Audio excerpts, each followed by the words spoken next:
शालेय साहित्य खरेदीचं योग्य ठिकाण आलंय आपल्या शहरात। डोक्यालिटी घेऊन येत आहे भव्य शैक्षणिक साहित्य आणि विक्री प्रदर्शन। सर्व नामांकित कंपन्यांच्या वस्तूंवर मिळवा थेट 10 ते 60% सूट। यामध्ये school bag, compass, pen, pencil, tiffin, वही, वॉटर बॉटल, मुलींसाठी उत्कृष्ट बॅग, स्टडी टेबल तसंच शाळेसाठी लागणारं सर्व साहित्य एकाच छताखाली मिळण्याचं ठिकाण म्हणजे डोक्यालिटी प्रदर्शन। कालावधी 20 मे ते 25 जून 2025। ठिकाण वेद भवन आणि सिंधी पंचायत इचलकरंजी आणि जयसिंगपूरसाठी दी मर्चंट असोसिएशन गल्ली नंबर 9। अधिक माहितीसाठी संपर्क 70 30 54 45 67। तर मग चुकू नका ही संधी। चला वेद भवन आणि सिंधी पंचायत इथं।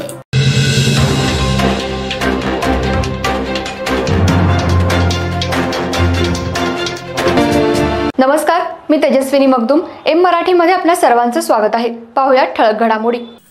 इचलकरंजी शहरातल्या श्रद्धा अकॅडमी मधील विद्यार्थ्याच्या आत्महत्येला कारणीभूत असलेल्या शिक्षक आणि व्यवस्थापनावर कठोर कारवाई करण्याची मागणी मराठा महासंघाच्या वतीनं जिल्हाधिकारी, जिल्हा पोलीस प्रमुख, कोल्हापूर जिल्हा शिक्षण अधिकारी आणि उपसंचालक यांच्याकडे निवेदनाद्वारे करण्यात आली आहे। इचलकरंजी शहरातल्या श्रद्धा अकॅडमी या खासगी शैक्षणिक संस्थेत शिक्षण घेत असलेल्या यश यादव या 12वीच्या विद्यार्थ्यानं 3 दिवसांपूर्वी वसतिगृहाच्या बाथरूममध्ये गळफास घेऊन आत्महत्या केल्याची अत्यंत धक्कादायक घटना घडली आहे। एक अभ्यासू आणि स्वप्नांनी भरलेला विद्यार्थी शिक्षण संस्थेतल्या व्यवस्थापनाच्या बेजबाबदार वागणुकीमुळे आत्महत्या करण्याइतका मानसिकदृष्ट्या खचतो।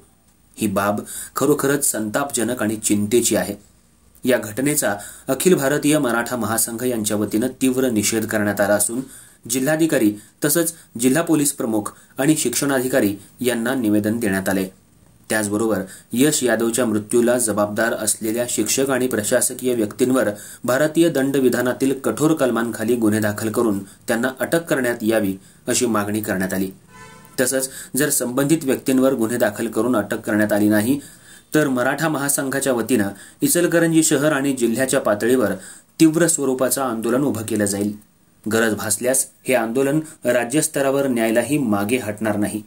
विद्यार्थ्यांचा आवाज दाबण्याचा, पैशाच्या जीवावर आणि संस्थांच्या नावावर झाकून अशा घटनांना दडपण्याचा कोणताही प्रयत्न खपवून घेतला जाणार नाही असा इशारा देखील मराठा महासंघाच्या वतीनं देण्यात आलाय। तसंच इचलकरंजी शहर हे एक शैक्षणिक हब म्हणून उदयाला येते। अनेक विद्यार्थी राज्यभरातून इथं शिक्षण घेण्यासाठी येतात, मात्र काही खासगी शैक्षणिक संस्था केवळ पैसा कमवायचं साधन बनल्या आहेत।